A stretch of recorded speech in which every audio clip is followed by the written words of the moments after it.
Our Western ideal is under great pressure, and we can do nothing to influence it. You know, our sense of what matters is very single-minded. We take refuge in our everyday lives and hide behind new borders. We can't seem to cope with a world in which we increasingly feel out of place. No wonder, says British historian Peter Frankopan, author of bestseller The Silk Routes. We are the product of a history in which we have always given ourselves the leading role. As a result, we can't see the connection between our actions and the changes around us. The key is to be able to adapt, to understand what's going on in the world around you, and not to resist it or to try to fight it or to think you can stop it, but to try to anticipate what happens next. What are the longer-term consequences? Before we can understand where the world is headed, we need to look back. Frankopan holds up a mirror to us that clearly shows we will have to adapt. This is Backlight. Welcome to the crossroads of your history.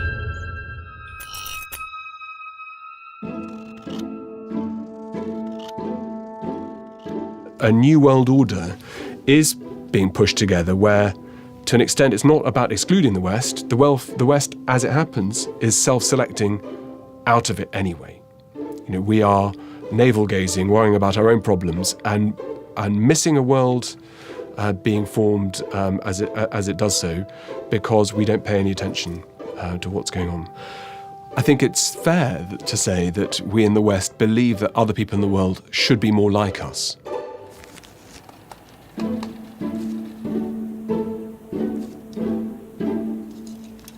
We are very careful to tell other governments that they should follow our lead in terms of how they behave and the kinds of freedoms they give their citizens.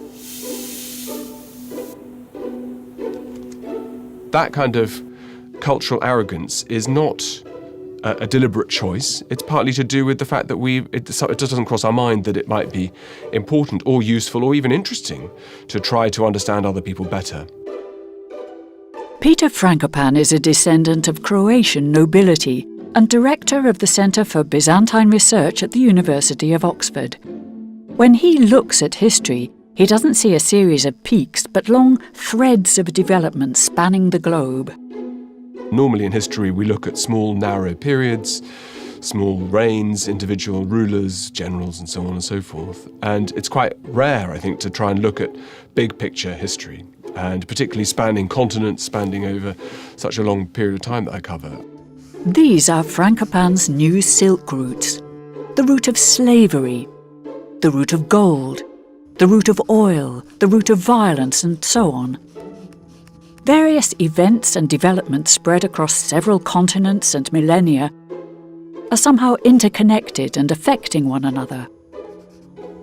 He argues that our ideas and behaviour are much more of the product of our ancestors' actions than we want to believe.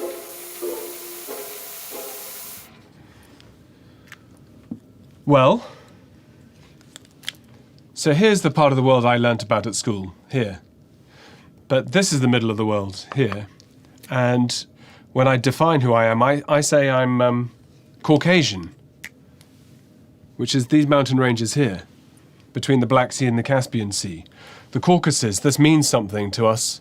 Nobody really knows why. We talk about Indo-European languages. We sort of assume, and we know that we all came this way, and that we brought our languages. They're somehow connected to Sanskrit. You don't, even if you're not a linguist, you've heard this expression. All the things that I wanted to know about seem to come from here, both the Caucasus, but also where our religions came from. So Christianity and Judaism come from here. Islam comes from Mecca, Medina, but it spreads out in different directions. You know, we think of Europe as a Christian continent because of the Pope. Well, he's here. Or maybe the head of our church in Holland or Canterbury or wherever it might be. But the religion of Europe came from here. You could say that Frankopan looks through the eyes of someone from another era, when traders from an emerging Europe set out to find riches along the old silk routes. He says these routes are still there and our need for them will grow, because Asia and the Middle East are in the midst of determining our future. Recognising the importance of this part of the world, and contrasting this with what he calls our one-sided worldview, his book ended up topping the bestseller lists in Asia and, yes, in Europe as well. The book's subtitle reads, A New History of the World. We are absolutely convinced that we have a monopoly on goodness, and that we in Europe are the only ones capable of saving the world from darkness and from suffering. And increasingly, the parts of the world that I look at, the rising voice, I think, is one which says, well, the West has many Achilles' heels and should reevaluate its own contributions to global affairs and to interventions in these parts of the world, but also even in its own continent. That how did it go so badly wrong in the first half of the 20th century that these kind of events could happen? And so I think we in the West are tone deaf. Well, I think we're blind to other people's histories, and I think we're tone deaf to understanding how we look from the outside to others. And that stems from education, that stems from the kinds of assumptions that we have about the past, which seem to me a sort of tissue of very nice, pretty myths that make us feel good about ourselves without ever recognising the impacts we've had on others and what the significance and importance is of learning about others in the world around us.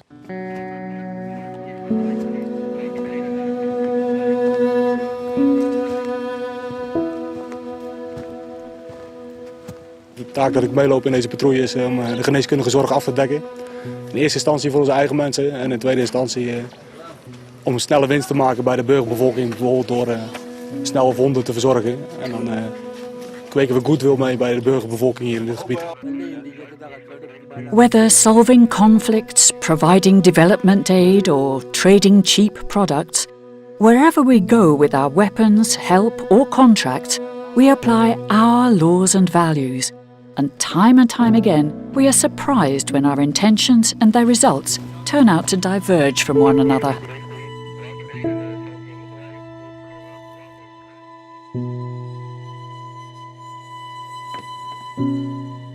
It's absurd to think about the world in European and Western terms. From the beginning of our story of history, Asia has been where all the centre has been. Doesn't take a great deal for us to join the dots together. So when you learn about ancient Greece, for example, the Greeks were really not preoccupied about people in Italy or France or Spain. The Greeks were obsessed about each other, Athens and Sparta, of course, but Greece's primary rival was Persia.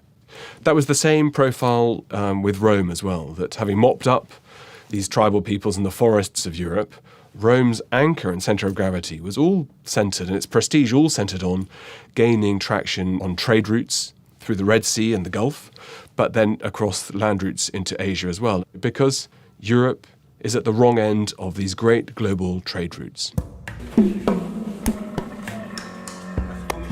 Of course, we know the cradle of our civilization isn't in Europe, but in the Middle East.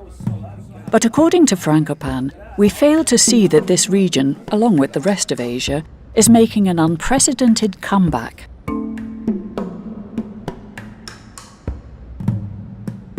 We shouldn't underestimate this development, because it is beyond our control. We are often fooled by its appearance, which can seem brash and slick to us.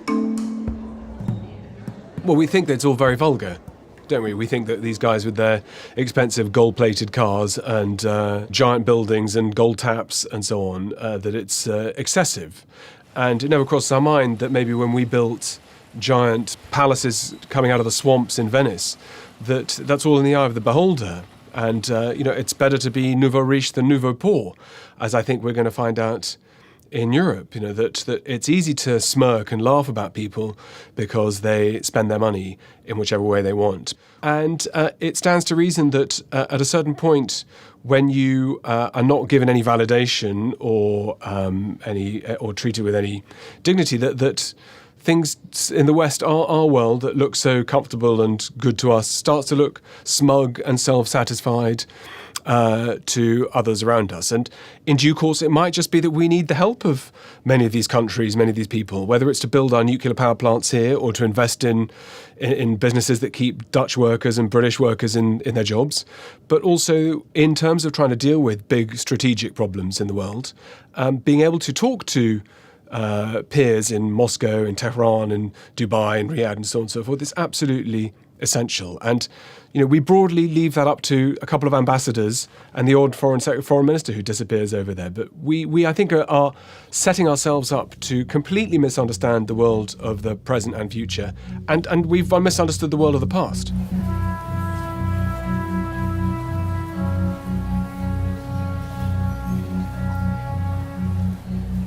Those who used to be poor are getting rich, very rich. Besides supplying our shops and warehouses, they now keep our companies in business and finance our debts. They are on their way to becoming the employers of the future, while we stand on the sidelines and look on passively, just as we did in the distant past. Europe 1,000 years ago doesn't have a great deal to offer. The kinds of goods that can be sold and were sold, we have archaeological evidence of this too, are things like amber and heavy swords and falcons and birds of prey for hunting and so on. But Europe wasn't producing anything of mineral value or scholarly value. In fact, you have Arab geographers and writers 1,000 years ago saying, well, why was it that the Greeks, ancient Greeks, produced all these mathematicians who were able to understand the world and ask questions about physics, about astronomy, about medicine? Why is no one in Europe today interested or capable or competent? And the best answer they come up with is to say, well, it must be because Europe became Christian and Christians have no interest in exploration or in innovation. While the Muslim world took delight in innovation, progress and new ideas, much of Christian Europe withered in the gloom, crippled by a lack of resources and a dearth of curiosity. It's almost the precise opposite of the world as we see it today. The fundamentalists were not the Muslims, but the Christians. Those whose minds were open, curious, and generous were based in the East, and certainly not in Europe. As one author put it, when it came to writing about non-Islamic lands, we did not enter them into our book because we see no use whatsoever in describing them. They were intellectual backwaters.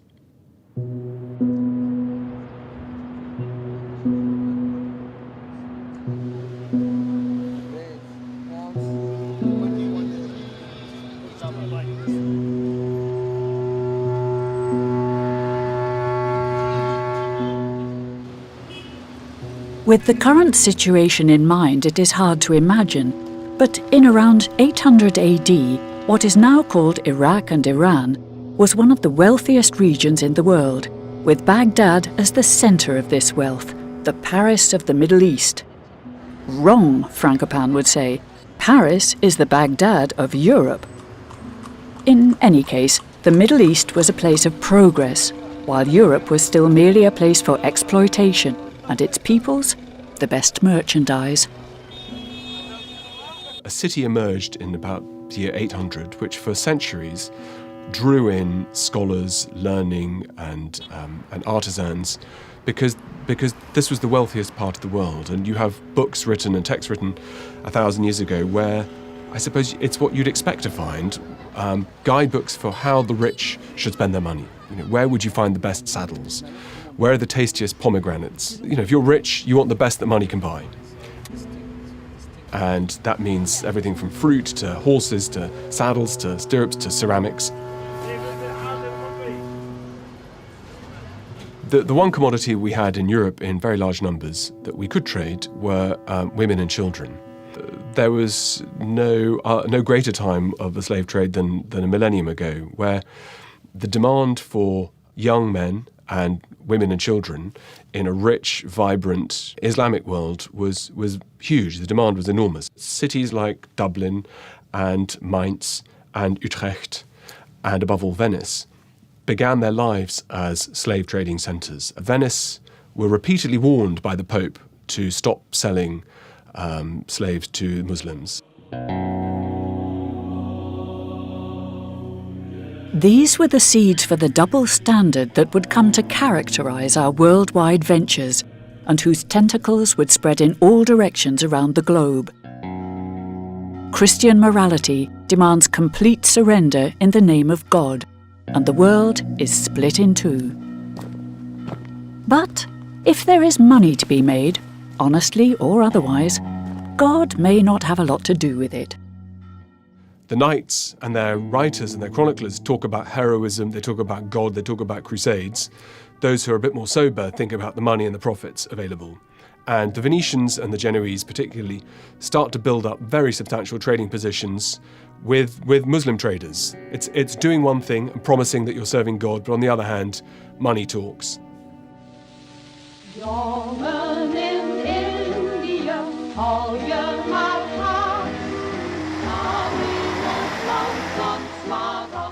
Joining up the dots, solving the puzzle, that's what drives Frankopan. And he has no problem connecting up 1,000 years of history in a single sentence. His dots run from the Crusades to imperialism and back.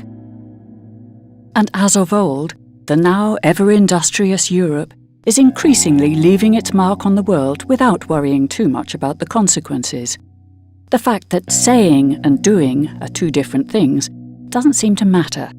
Europe no longer is trading with India, the Portuguese and the Dutch no longer trading with the Spice Islands, but colonising and conquering them, and doing the same process of extracting goods and money back towards Europe in return for nothing.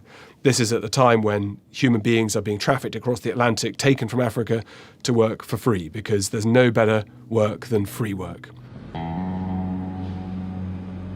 Free labour is a thing of the past. But the fact that we outsource our production of goods shows that the principle hasn't disappeared completely.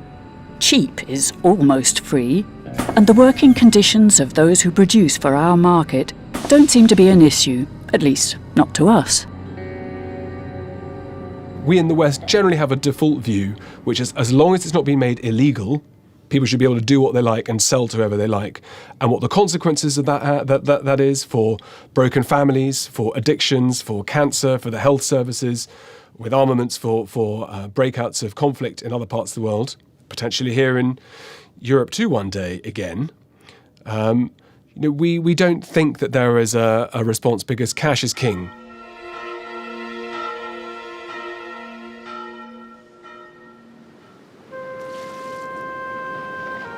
That same profile happened after Columbus crossed the Atlantic. Columbus crossed with his sails painted red to mark the cross of Christ, and Columbus, driven by the almost fanatical desire to recapture Jerusalem from Muslim hands, very quickly the process in the Americas goes to extracting silver and bullion from the native populations.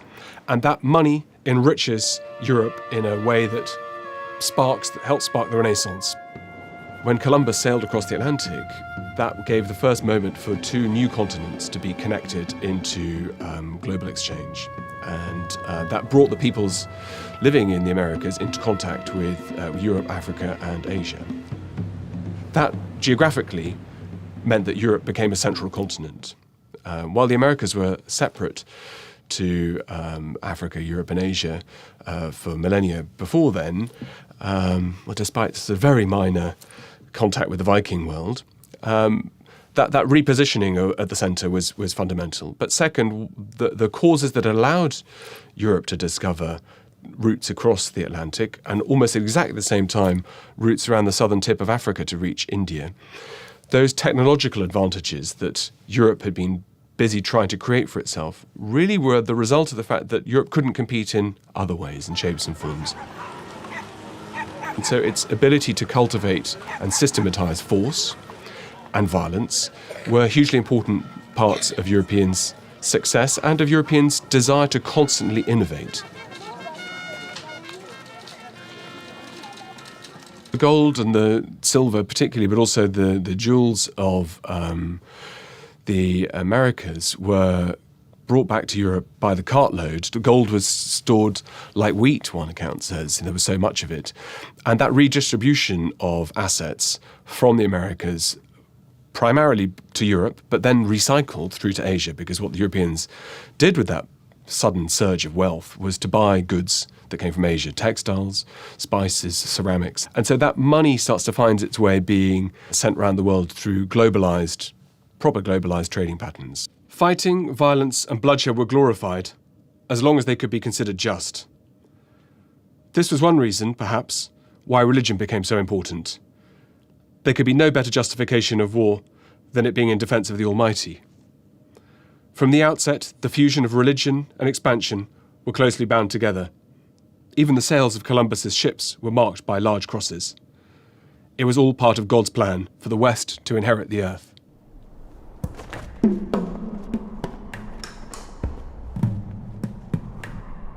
So God's plan has been fulfilled quite well.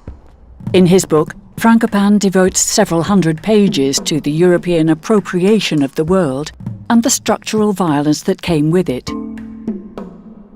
The 20th century wasn't much different, especially after the discovery of oil. There are roughly 500 years between the gold stolen from the Americas by the Spanish and the Portuguese and the black gold in the Middle East. But the mechanisms of conquest and seizure haven't changed.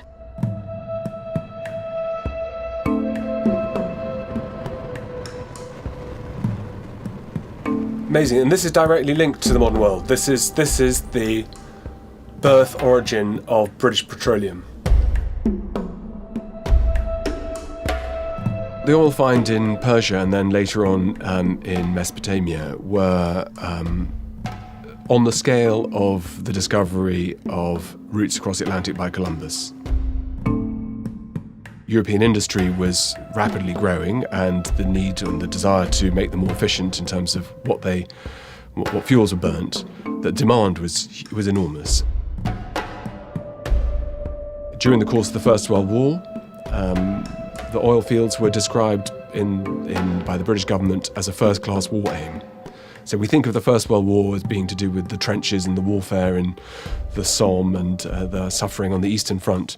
But even during the First World War, what happened in the centre of the world shaped decisions that were made that are playing out today. The creation of a state of Iraq, boundaries that are those of modern Syria, ultimately the creation of the state of Israel. All of these things were all connected to the need to protect those and secure those oil supplies, and likewise the arteries that brought them back to Europe. The borders in the Middle East were drawn according to our oil interests. Despite the existence of independent states in the region, the extent of Western appropriation is unrivaled. Oil was and is the new gold, and attracts the kind of people drawn to the prospect of quick success. The vultures of world commerce descend on Zaid's little kingdom. They're perfectly decent vultures, just bankers and businessmen doing their job. $100 million a year is a nice piece of export market to get your hands on, especially when the place so obviously needs your help. We've been here before. Well, no, there's been quite some improvement here in 4 years since I've been here. I fully expect to see some floor shows when I get on into town. With some striptease also? Well, no, that's a little too much. The modern world, our world, is taking over. I remember, for instance, not long ago, when there wasn't a single bank in Abu Dhabi. Now, these buildings are all banks.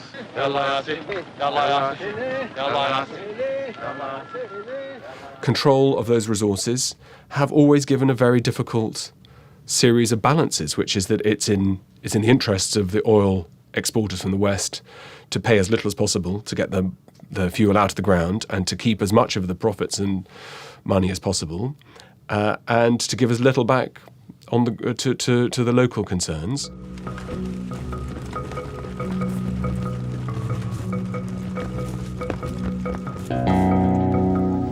Like most people of the Middle East, Mustafa wants the benefits of mechanized civilization.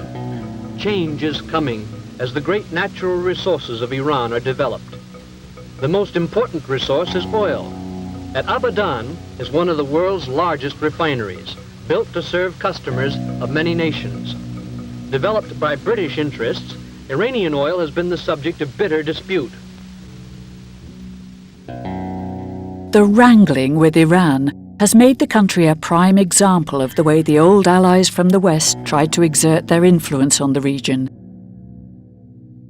The old agreements, for instance the United Kingdom's 60-year monopoly on the exploitation of all Iranian oil, have sparked deep frustration and resistance.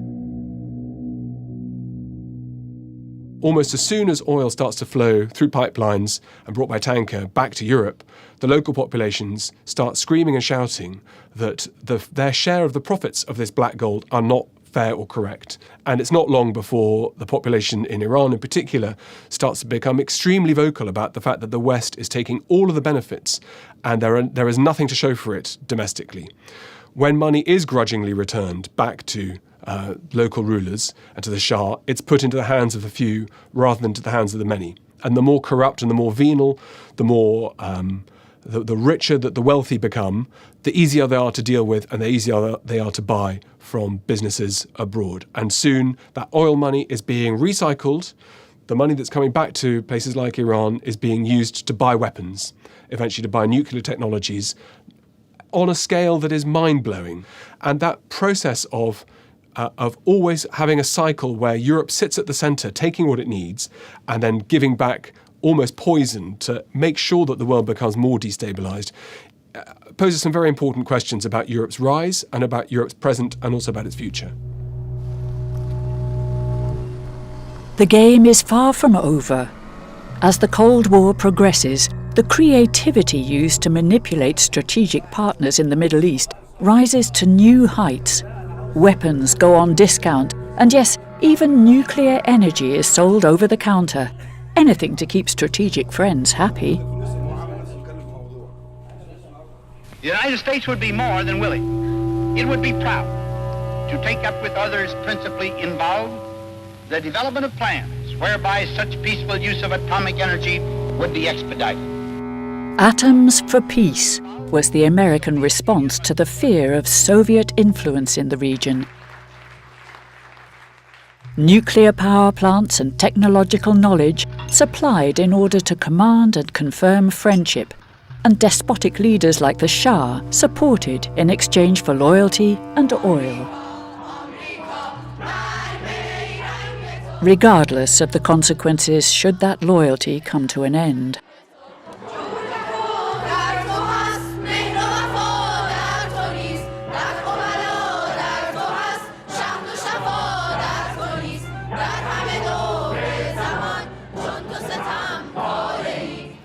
Iran was the sort of the pivot on which US policy was based, and therefore the goods and the products and the benefits were shown lavishly to the Shah. And of course that then changed when there was a change of regime, and suddenly the Iranians went from being trusted to have nuclear technology with being demonized for even daring to think about having nuclear technology, even though the programs were all built on US technology.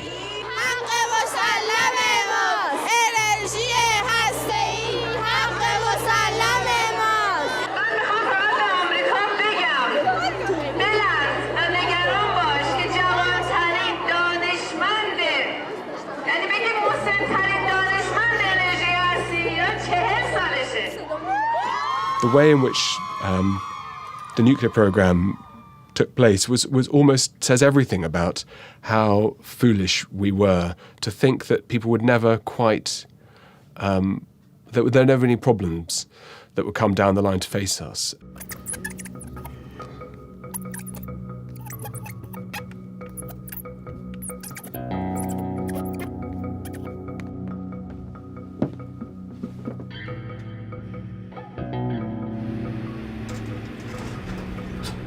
The Western business plan for the Middle East is boomerang-like, flying back in our faces.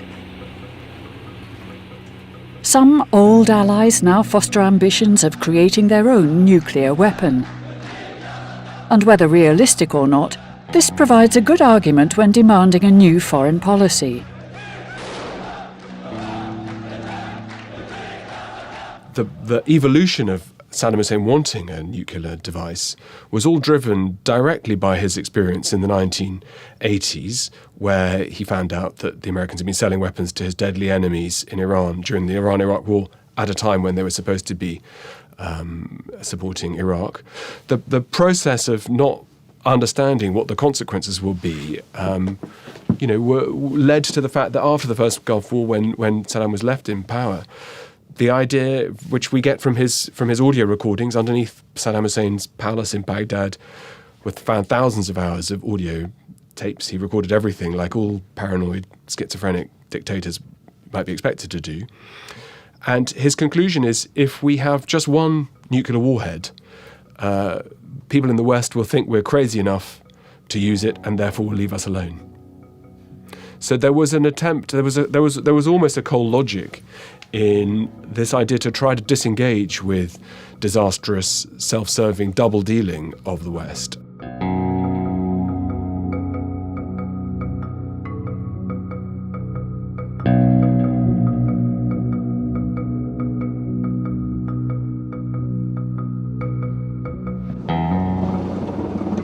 Where's the boss? There, he's gonna be.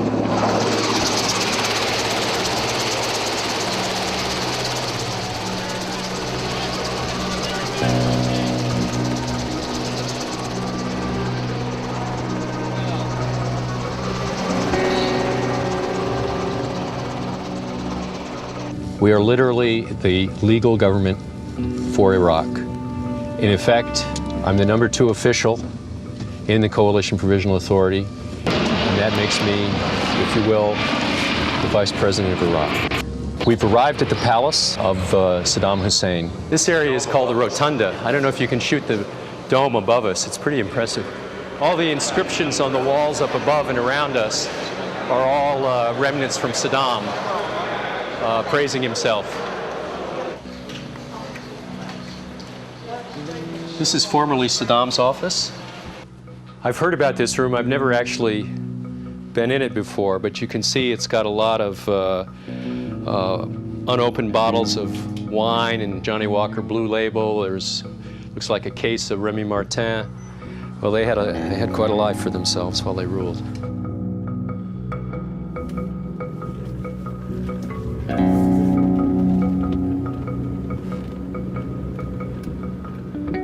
We have just not understood how this part of the puzzle all fits together. We treat individual rulers, individual regions, individual ideas as separate, rather than joining up into the big picture. And we're living in a world in transition, nowhere more obvious than in Iraq, Syria, and so on, where a lot of the things we're seeing are unpicking problems that have been and traps that have been set up by the West over the last century or more.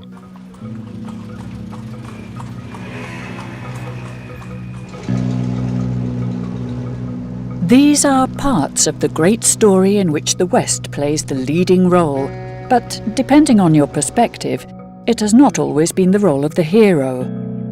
We can only conclude that the marks left on the world by our domination of it are deeper and wider than we would care to admit. That kind of venal behaviour where you stuff your own pockets does have consequences. It had consequences in the Americas and after the conquistadors, where people like Cortez told the Native American people that he had a disease that only could be cured with gold. It has consequences with the banking system, which brought the global economy to its knees. It brought the European and Western interventions in the Middle East. It's directly led to the rise of fundamentalist regimes and fundamentalist ideas. Actions have consequences. The problem about taking decisions that are unsustainable and too good to be true is that they turn out to come back and destroy and haunt.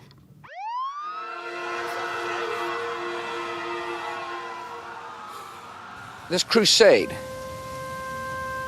this war on terrorism, is going to take a while.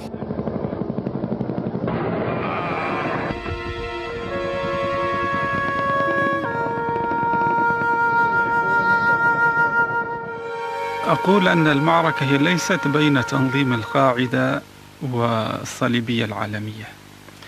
المعركة بين الإسلام، بين أهل الإسلام وبين الصليبية العالمية.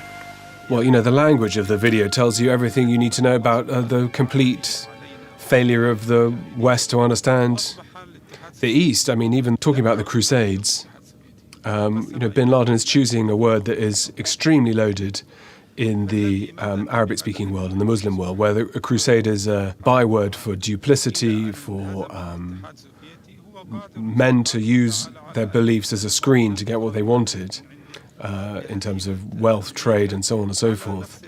Whereas, of course, in the West, we think of the Crusades as a period of great glory, of men fighting, committing acts of violence for their belief in God. And even today, the crusade is a very positive word in our language. The Crusades left a very specific scar on the Middle East in terms of the perceived attempts to try to make an intervention and colonize and refuse to share and cooperate. And so Bush's choice of words after 9/11 of saying that the US would act and lead effectively another crusade to get what it wanted and to bring justice and revenge for 9/11 was almost the single worst word that he could possibly have used. Not just to Western ears that think of the Crusades as a bygone age and it's a clumsy analogy, but it's a particularly provocative thing to say, a thoughtless thing to say, that just underlined the idea, I think, that the West not only places its own interests first, but also completely doesn't understand the world into which it's stepping into.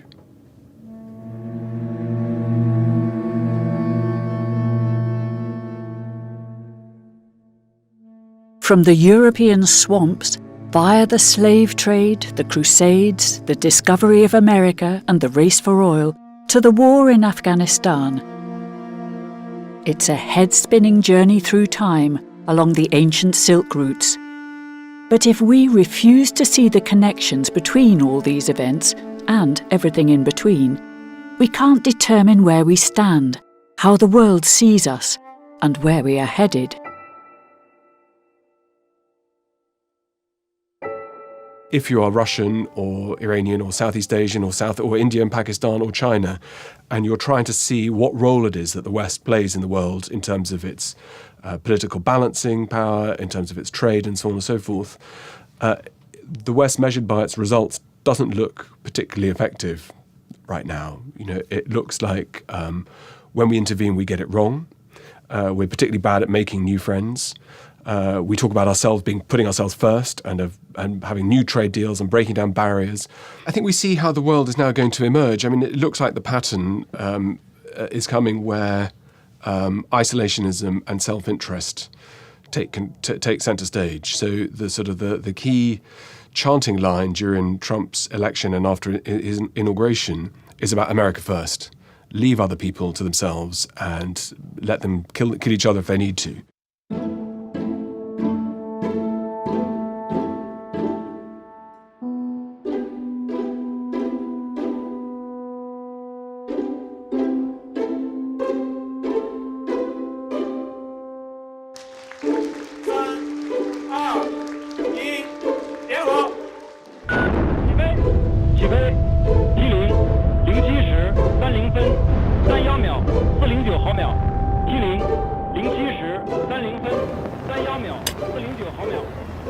The increasing noise and voices I hear across Asia are that Asia is its own backyard and that the problems that will get dealt with need to be dealt with and looked at regionally.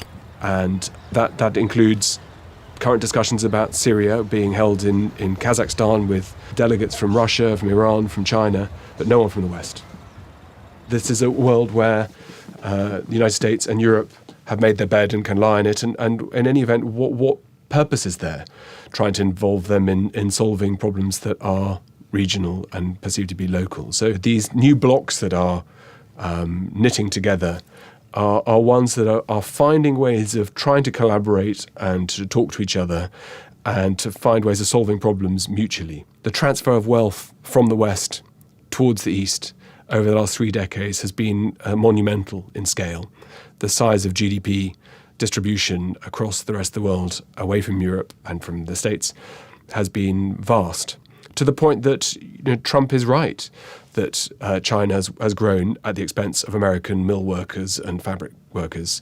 Pipelines that have been built, train lines being built, the digital revolution is having an enormous impact on parts of the world where 60% of the population live.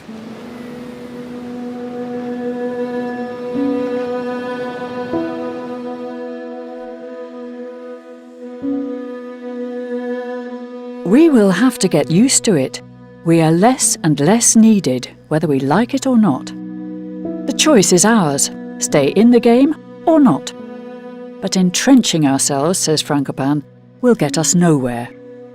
The good news, I suppose, is that golden ages never end in an explosion. There's never a sort of dramatic collapse. Europe will sag slowly and, gently to its knees, and there's no shame in that. It's a bit like, I suppose, a once wealthy family that had a beautiful castle or palace, and life has become tougher. They used to have 50 butlers and servants when you'd have dinner there, and then you notice that there are fewer people serving you and opening the door when you arrive, and now the lady of the house does the cooking as well, and then you can see the plaster coming off the walls a little bit, and but it still speaks about the past, and it's a beautiful property. And I think that's what Europe is like, that we are. We have much to be proud of, the cultural achievements, the scientific achievements and so on of the recent centuries, that we have a very proud past as well. It's not important not just to focus on the highly negative interventions in other parts of the world, but the fundamentals are that we will have less and less money. We have already a widening redistribution of the rich and the poor, which looks to me much more like the medieval world that Europe once was, where you have barons. Today it's hedge fund managers. 1,000 years ago, it was lords in their castles. Today, it's hedge fund managers with their underground cellars with their fleet of Lamborghinis and Ferraris, and life becoming tougher and tougher.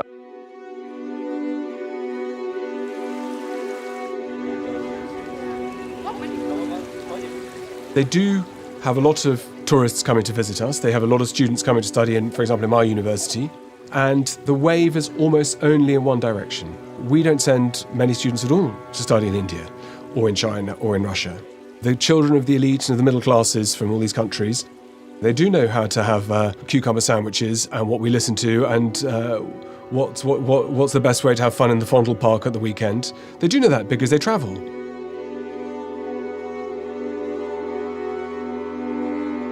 The visits coming here from other parts of the world and wealthy parts of the world, it's huge and rising, and to me looks like Europeans or British and Dutch travelling to Venice or to Rome or to Florence 200 years ago, seeing these once great cities that have started to decay and having pictures of themselves made in front of the Colosseum and saying, well, once upon a time this was the global centre of power.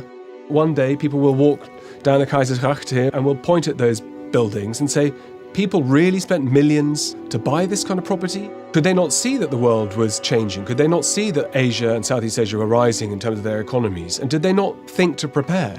And, well, I can tell you, the citizens of Venice didn't think about preparing until it was too late. You can waste your time, waste your money, and run out of resources, and those ages, they come to a slow, relatively dignified end, and that's what the West is going through right now. In Western Europe and in the United States right now, according to the Gini index, as measured by the World Bank, you are statistically have a worse chance of staying where you are on the bottom of society than if you were born in Niger or Kazakhstan or Sierra Leone, because the dice are weighted against you. And those are classic signs of societies that are entering into a phase of decay. That's what happened in Rome in the 4th century when the Huns started to attack.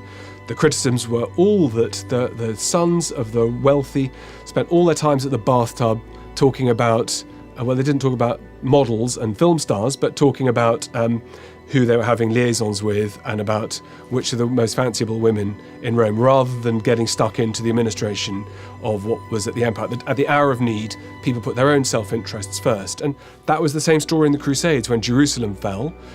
There was a half-hearted attempt to recover it by the Christians, but it fell with a whimper. Constantinople, likewise, when it was attacked, no one lifted a finger, because in the grand scheme of things, better to butter your own bread than think about the wider community. It's all about how do you adapt for the world around you. You know, there's a fantastic quote by one of my favorite quotes in my book is in the opening, written by a king of Zhao in northwestern China in 300 or so BC. And he says, the ways of yesterday are not enough to understand the world of today. You know, the key is to be able to adapt, to understand what's going on in the world around you, and not to resist it or to try to fight it or to think you can stop it, but to try to anticipate what happens next. What are the longer term consequences?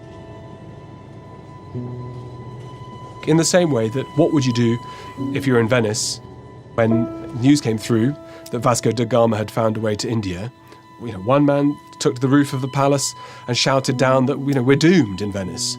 And he was broadly right. It took a century for the doom and the decay to kick in.